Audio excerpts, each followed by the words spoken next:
On the eve of the Copenhagen summit on greenhouse gases, I'm talking to Lord Christopher Monckton, a renowned climate change sceptic. He's attending Copenhagen to persuade delegates that the science is faulty. Lord Monckton, thanks very much for talking to RT today. First of all, could you just explain your general stance on climate change? The climate has always changed, the climate is changing, the climate will continue to change. Humankind does not have the power to do very much about it, and we would be arrogant to assume that we can. What evidence do you have that climate change isn't man-made? The scientific question amounts to this.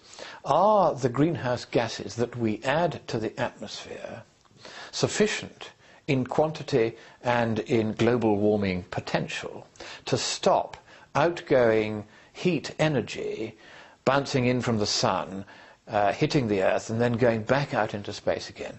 Are they strong enough to stop it going out into space so that it stays down here and causes a little bit of warming?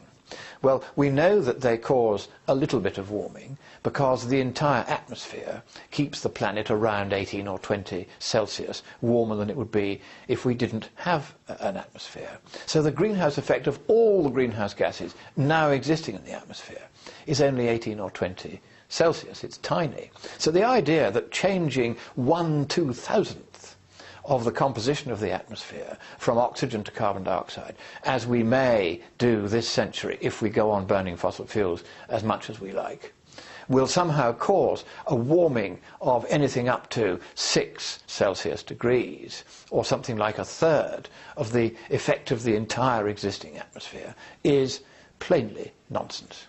Do you think that climate change, as it stands at the moment, is a political fad?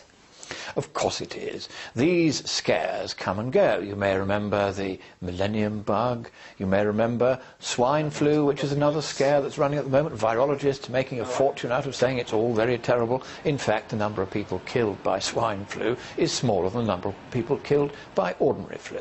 That's now blindingly obvious. It always was blindingly obvious. But the virologists got in there, whipped up the scare, made lots of money, just as the climatologists have been very successfully doing for 20 years. This is the biggest scientific scare that's ever got off the ground. But now it has come to an end, and it's come to a complete end, because recently, after 20 years of careful measurement using the Earth Radiation Budget Experiment satellite, we have been able to determine that the amount of outgoing radiation escaping into space is almost as great as it always was. The extra greenhouse gases we're adding are making some difference, but very, very small. So we might be looking over the whole of the next century at a global warming of at most 1, perhaps 1.5 Celsius degrees, more likely just half a Celsius degree, something which is negligible and generally beneficial, certainly nothing that requires any policy action whatsoever, except to have the courage to do nothing. And if what you say is true, why would the climate change lobby and governments either exaggerate or totally invent the threat of global warming?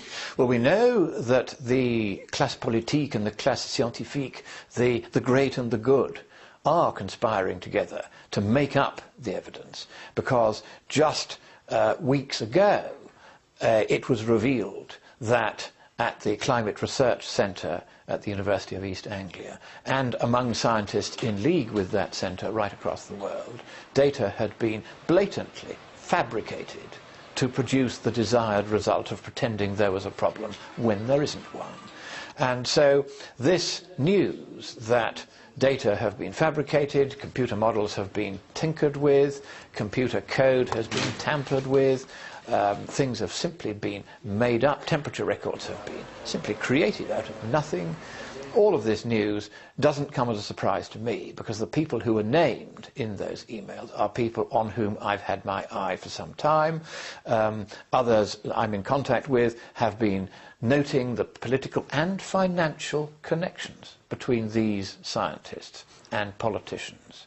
And so it's very clear that what has happened is yet another attempt by the governing class of the world, if you like, to take advantage of the little guy, to conspire against the governed, to have another excuse for exaggerated levels of taxation and of regulation and of interference Isn't it a fact that the polar ice cap is melting? 100 years ago, people used to skate on the Thames River. Just in the last few weeks, we've had enormous floods in Cumbria. Aren't these all evidence that climate change is in fact happening? You notice climate phenomena happening. You say, oh, well, we don't know why these climate phenomena are happening. We don't even check whether they've happened before. So we'll just say, we'll invent a scare, and we'll say that it's humankind that is causing these changes to happen. And if I explain it that way, you can see how absurd that entire line of argument is. Yes, the North Polar ice cap lost 27% of the ice that is normally there at the summer minimum in 2007, compared with that which we had known was normal from 30 years of satellite observations. But it's grown back by 24% in the last 2 years. So that shows the enormous volatility of the Arctic climate. It's famous for it. And the floods in Cumbria, a 1,000-year event. But you see, if you take 100 different microclimates which exist in Britain, and there are 10 different climatic extreme events that could happen in each one, you're going to get a 1,000-year event once a year. These extreme weather events come around just as they always have. In any chaotic object, mathematically speaking, you would expect this to happen. It tells us nothing about whether the world is steadily warming. Yes, it has been warming for 300 years, during 280 of which we couldn't have had anything to do with it. And the Antarctic ice cap is expanding. The sea ice in the Antarctic reached a record extent in 2007, 3 weeks after the record minimum in the Arctic. There was a record maximum in the Antarctic. The IPCC has a huge body of seemingly solid scientific evidence behind it, and they say that it's 90% likely that climate change is man-made. How do you refute that? There is no scientific basis whatsoever for saying there is a 90% probability that most of the warming of the last 50 years was caused by humankind. None whatsoever. You could go, for instance, to a paper by Scafetta and West just last year, saying that 69% of all the warming of the last 50 years was caused by the sun. I'm not entirely convinced by that argument either. The fact is we have no means of knowing what are the influences that cause the climate to fluctuate in the short term, upwards or downwards. This is simply beyond our capacity to measure or analyse. What we do know, and this we can do by laboratory experiment and by a little bit of elementary mathematics, is what the maximum possible effect of adding CO2 to the atmosphere can be. And the answer is it's very, very, very small. Even if climate change theory hasn't been entirely put to the test, isn't it better to do something now rather than wait for flooding, drought and temperature rises? The precautions themselves, let us say, in the shape of replacing 1/3 of the world's agricultural land, which grew food, with growing biofuels instead. So we were once growing food for people that needed it. Now we grow biofuels for clunkers that don't. Result? A doubling of world food prices in just over a year. 3/4 of which was attributed by the World Bank to this biofuel scam, which comes out of the global warming scare. Result?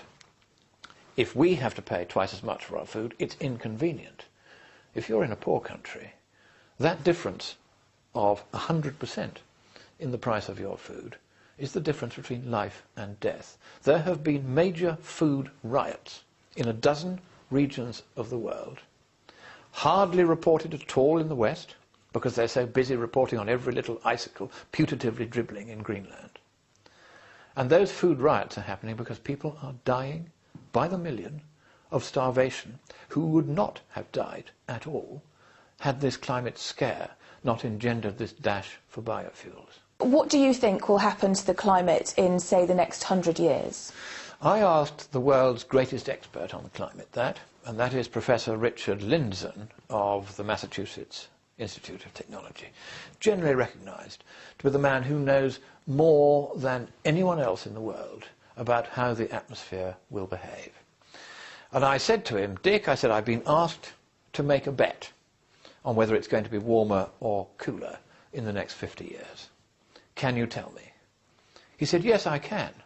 It will be either warmer or the same as today or cooler.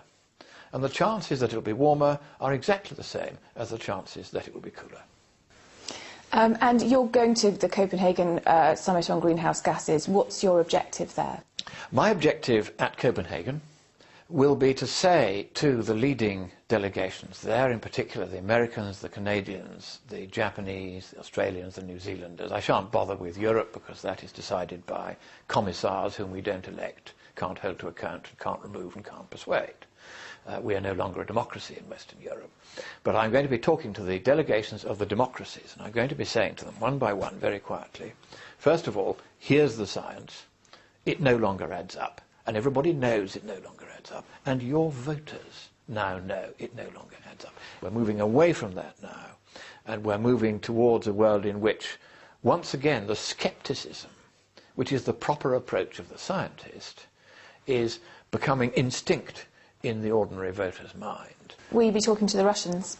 Yes, I will, because although the present Russian leadership has had not always a very kindly press in Britain, I will tell you this: the Russian democracy, as it now is 20 times more democratic than the British democracy has become, because we now have 90% of our laws made for us by commissars, that is the official German word for the commissioners of the European Union, whom we don't elect, can't question, can't remove and can't replace. They make 90% of the laws of Britain. But you have a Duma, you have a parliament in Russia, which makes 100% of Russia's laws. You are now a true democracy. God bless you for it. Of course I'll be talking to your delegation, because I will be talking to the delegation of a democratic administration. We no longer have one. I shall not be bothering to talk to the British delegation.